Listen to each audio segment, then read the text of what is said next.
الله غافر الذنب قابل التوب شديد العقاب ذي الطول لا إله إلا هو إليه المصير وصلى الله تعالى على خير خلقه سيدنا محمد النبي الأمي وعلى آله وأصحابه وأزواجه وذرياته وأهل بيته سيدنا محمد مبارك وسلم تسليما كثيرا كثيرا.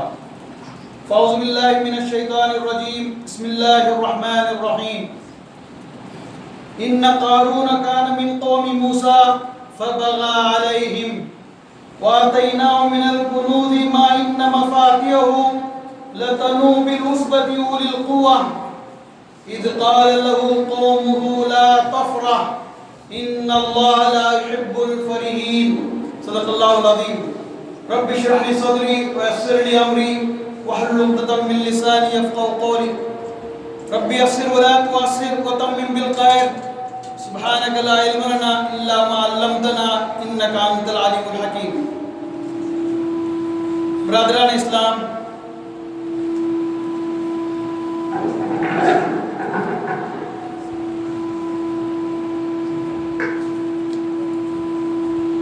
قرآن مجید مختلف واقعات کو، قصوں کو پیش کرتا ہے، مختلف کریکٹرز کو پیش کرتا ہے، اچھے کریکٹرز کو بھی پیش کرتا ہے، برے کریکٹرز کو بھی پیش کرتا ہے. یہ واقعات، یہ قصے، یہ شخصیات وقتی نہیں ہوتے بلکہ تاریخ کے اندر دہرائے جاتے ہیں. مختلف واقعات ہوتے ہیں، مختلف شخصیات ہوتی ہیں، مختلف کریکٹرز ہوتے ہیں جو تاریخ کے اندر بار بار دہرائے جاتے ہیں، جس کو قرآن مجید نے پیش کیا. گزشتہ ہم نے ذوالقرنین کے بارے میں عرض کیا تھا کہ اس کا کریکٹر کیسا تھا، وہ کس کردار کا حامل انسان تھا، نیک اور صالح. جب ایسے نیک اور صالح شخصیات کے پاس اقتدار آ جاتا ہے، اسباب آ جاتے ہیں، تو وہ اپنے اسباب کو، اپنے اقتدار کو کیسے استعمال کرتے ہیں انسانوں کے بہبود کے لیے، انسانوں کو کے اپلفمنٹ کے لیے، انسانوں کی فلاح کے لیے اپنے خزانوں کو، اپنے اسباب کو، اپنے اقتدار کو، اپنی طاقت کو، اپنے پاور کو استعمال کرتے ہیں. اس کے بالمقابل آج ایک اور کردار پیش کیا جا رہا ہے. یہ ہے قارونی کردار. قارون کون تھا؟ قارون حضرت موسیٰ علیہ السلام کا چچا زاد بھائی تھا، بنی اسرائیلی تھا، یعنی اس وقت کا مسلمان تھا. قارون بنی اسرائیلی تھا، اس وقت کا مسلمان تھا، حضرت موسیٰ علیہ السلام کا چچا زاد بھائی تھا. لیکن اس نے کیا کیا؟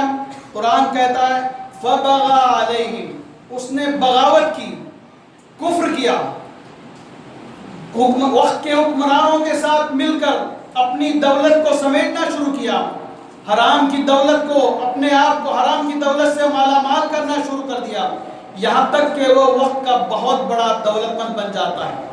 قرآن ارشاد فرماتا ہے وَآتَيْنَاهُ مِنَ الْكُنُوزِ، ہم نے اسے اتنے خزانے دیے تھے، ایسے خزانوں کا اسے مالک کر دیا تھا کہ مَا إِنَّ مَفَاتِحَهُ لَتَنُوءُ بِالْعُصْبَةِ، عصبۃ اولی القوہ کہا گیا کہ اس کے خزانوں کی دیکھ ریکھ کے لیے، اس کے خزانوں کی کنجیاں اٹھانے کے لیے ایک جماعت ہوا کرتی تھی، یعنی بے انتہا اسے دولت عطا کرتی تھی. آخر یہ دولت آتی کیسی ہے؟ حالانکہ مسلمان تھا، بنی اسرائیل سے تعلق رکھتا تھا، نبی کا چچا زاد بھائی تھا، لیکن اس نے بغاوت اختیار کی، حکمرانوں کے ساتھ مل کر، فرعون اور حامان کے ساتھ مل کر اس نے حرام کمائی کے راستے اختیار کیے. فی ظلال القرآن کے اندر سید قطب رحمۃ اللہ علیہ نے بڑی وضاحت کے ساتھ بہت ہی واضح باتیں لکھی ہیں. وہ بہت بڑا کیپٹلسٹ تھا، آج ہم کہہ سکتے ہیں کہ کارپوریٹ جیانٹ تھا.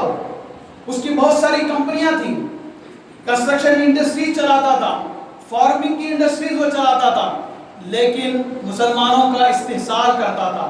بنی اسرائیل چونکہ لیبر طبقے سے تعلق رکھتی تھی، وہ چھوٹی چھوٹی فارمنگ کرتے تھے اور کنسٹرکشن انڈسٹریز میں کام کرتے تھے، تو ان کا استحصال کرتا تھا، ان کی جائیدادوں کو ہڑپ لیتا تھا، ان کے حقوق کو پامال کرتا تھا. اور پھر یہ ایسے ہی نہیں ہوتا تھا اور آج بھی ایسے ہی نہیں ہوتا، بلکہ حکمرانوں کے ساتھ ان کا ایک انہولی نیکسس ہوتا ہے. حکمرانوں کے ساتھ ناپاک گٹھ جوڑ کے نتیجے میں یہ چیز پیش آتی ہے. آج بھی ہم دیکھتے ہیں فیبروری 1 کو ہم نے دیکھا کہ ہندوستان کا یونین بجٹ پیش ہوا. ہمیں معلوم ہے، آپ لوگوں نے اس کا مطالعہ کیا ہوگا. اس بجٹ کو کرونی بجٹ کہا جاتا ہے، کرونی کیپٹلسٹ بجٹ کہا جاتا ہے، یعنی یار پروری بجٹ، یار پروری کیپٹلسٹ بجٹ اس کو کہا جاتا ہے. یعنی اپنی دوستوں کو خوش رکھنے کے لیے جو بجٹ پیش کیا تھا وہی بجٹ ہے. اس وقت میرا وہ موضوع نہیں ہوں.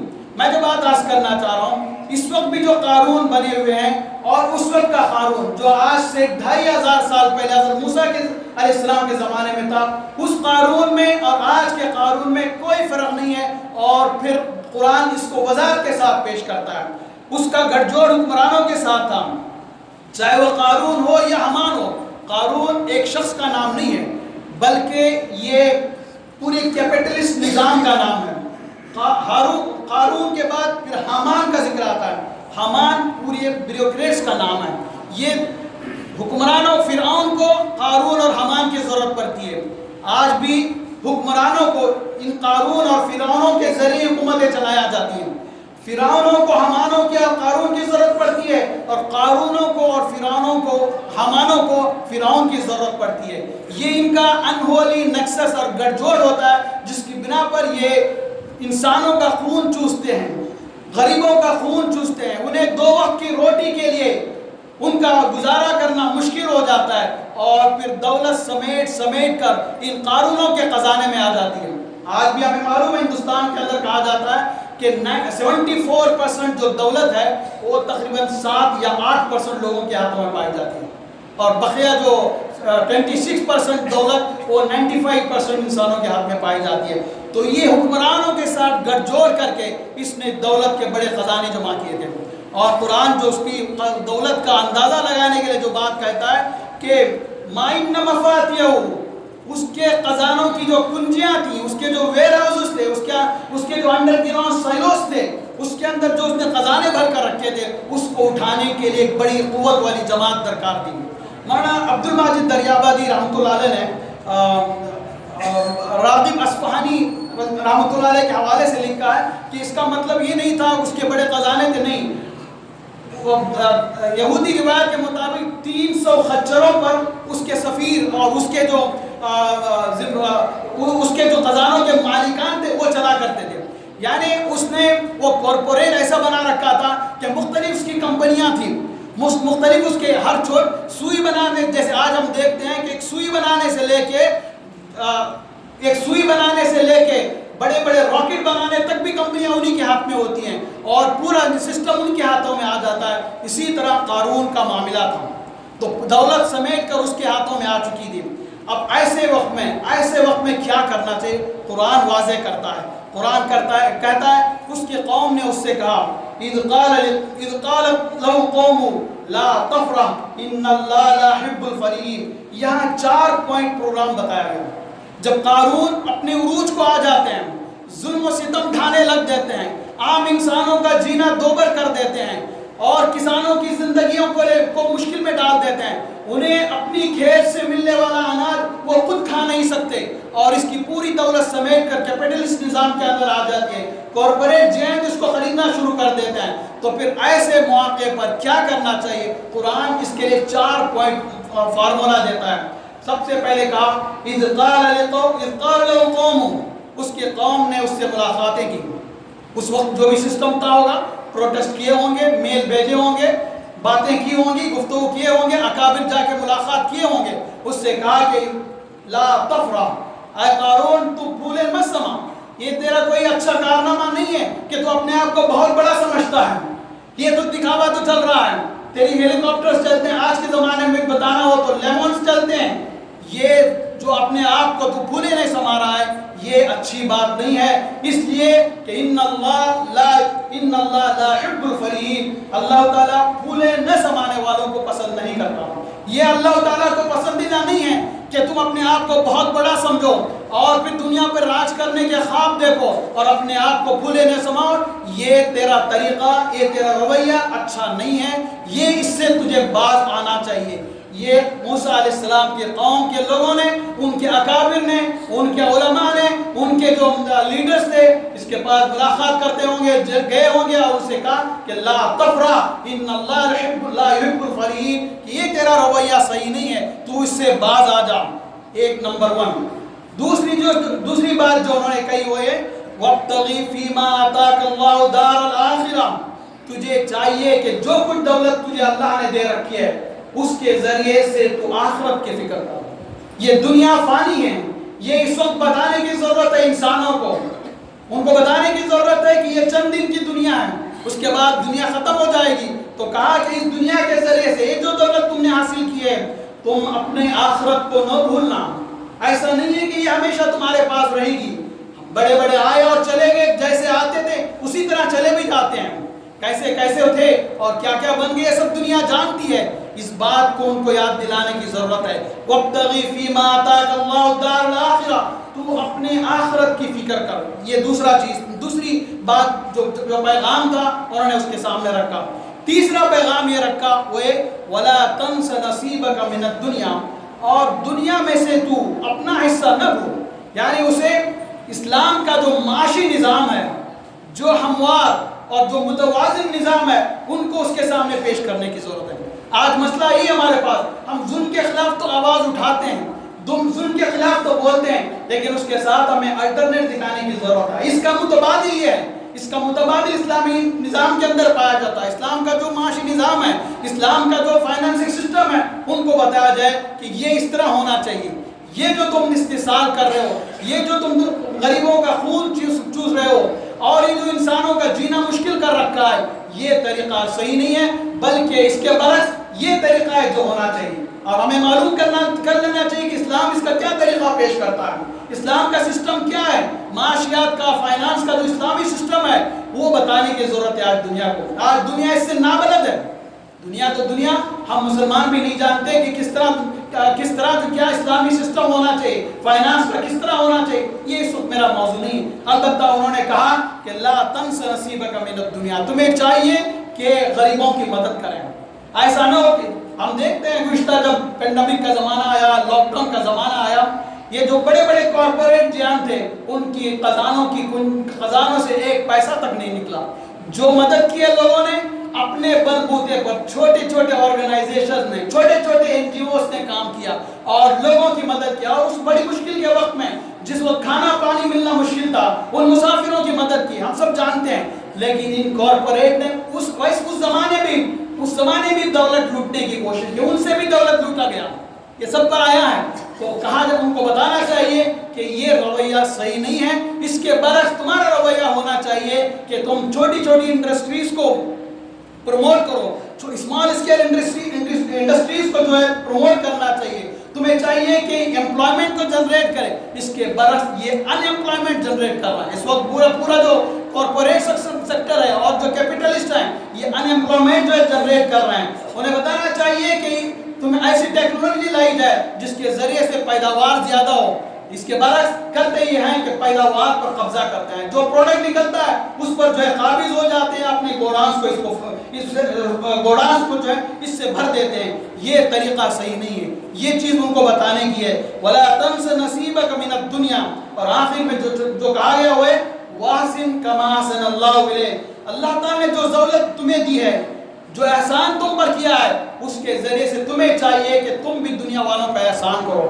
یہ جو تم جمع کر رکھ رہے ہو، گن کر رکھتے ہو، یہ گن کر رکھنے والی دولت تمہارے کام نہیں آئے گی۔ یہ جو تم انسانوں کا خون چوستے ہو اور ان کا جینا دوبر کر رکھا ہو، آج اسی کا نتیجہ ہے۔ ہم دیکھتے ہیں کہ چاہے فارمر پروٹیسٹ ہو یا دوسری چیزیں، یہ اسی کے نتیجے میں لوگوں کو ان کی کمائی کا ان کا حصہ انہیں نہیں مل رہا ہے، بلکہ یہ تمام کی تمام دولت کیپٹلسٹ کے ہاتھوں میں جا رہے ہیں اور یہ تمام کی تمام جو ہے کارپوریٹ کے ہاتھوں میں جا رہے ہیں۔ تو انہیں بتانا ہوگا وَأَحْسِنْ كَمَا أَحْسَنَ اللَّهُ إِلَيْكَ، تمہارا معاملہ ایسا نہ ہو، تمہیں چاہیے کہ انسانوں پر مدد کریں۔ اور پھر آخر جو نقطہ بیان کیا گیا چوتھا، وَلَا تَبْغِ الْفَسَادَ فِي الْأَرْضِ، زمین میں فساد برپا مت کرو۔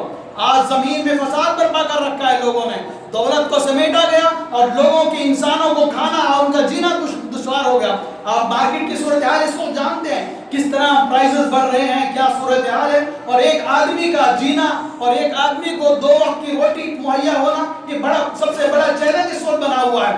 اور پھر یہ چیلنج کو ختم کرنے کے لیے انسانوں کو اٹھنا ہوگا, تو ان سے کہنا ہوگا کہ وَلَا تَبْغِ الْفَسَادَ فِي الْأَرْضِ. یہ جو آزادی ہم نے پائی ہے, بڑی مشکل سے آزادی پائی ہے, اس آزادی کو تم برباد نہ کرو اور پھر پورے ہندوستان کو غلامی میں, گوروں کی غلامی سے ہٹا کر پھر کالوں کی غلامی میں مت دو. انسانوں کو جینے کے مواقع عطا کرو, انسانوں کو جینے کے لیے وسائل مہیا کرو.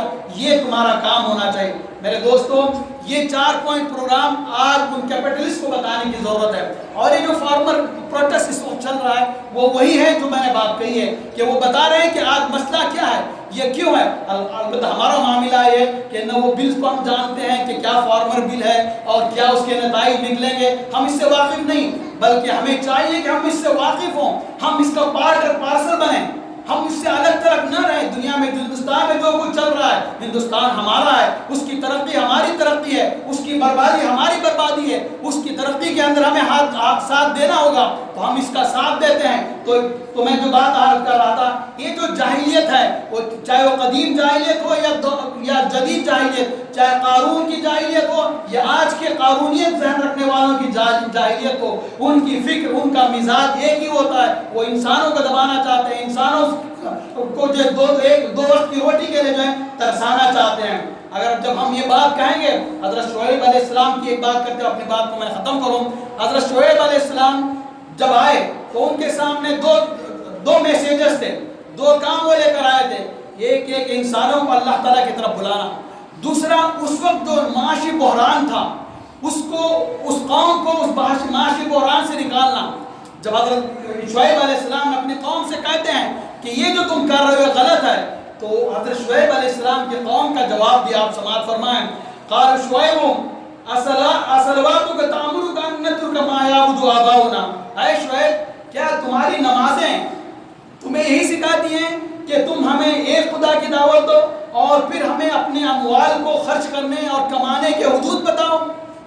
حضرت شعیب علیہ السلام سے کہتے ہیں کہ تمہاری نمازیں تمہیں یہ سکھاتی ہیں کہ ہم کیا کھائیں, ہم کیا نہ کھائیں, ہم اپنے مال کو کیسے خرچ کریں, حرام حلال یہ بتانے کے لیے آئے ہو تم. ہم تو سمجھتے تھے تم دوڑا نیک آدمی, تو تمہیں اس سیاست سے اور اس معاشی معاملے سے تمہیں کیا سروکار ہے, تمہیں تو توحید اور رسالت کی بات کرنی چاہیے.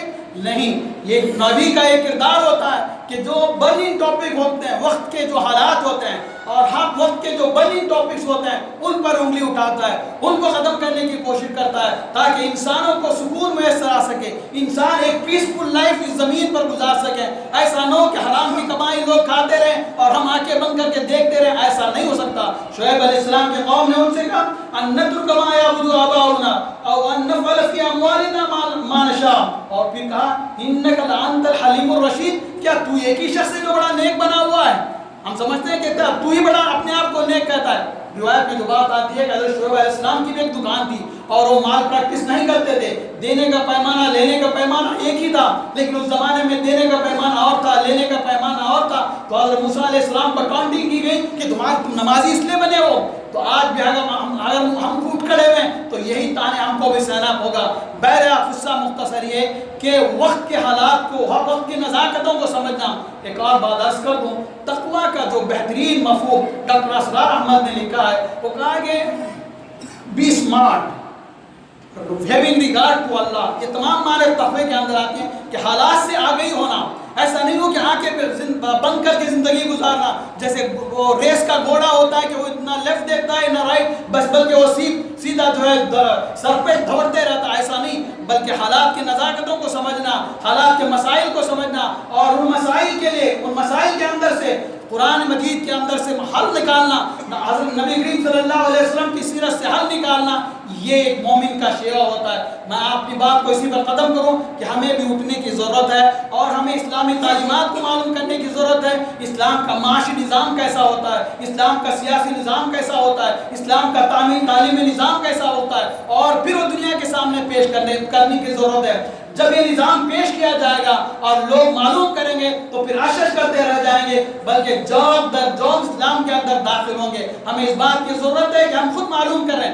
ہم خود معلوم کریں کہ اسلام کیا تعلیمات دیتا ہے اور کس طرح دنیا کے مسائل کا حل پیش کرتا ہے. یہ وقت کی ضرورت ہے کہ ان تعلیمات کو حاصل کریں، پھر ان تعلیمات کو انسانوں تک پہنچائیں تاکہ اسلام، اور پھر یہ بات صرف فلسفہ نہیں ہے، آج ساری دنیا کے اندر یہ کام ہو رہا ہے.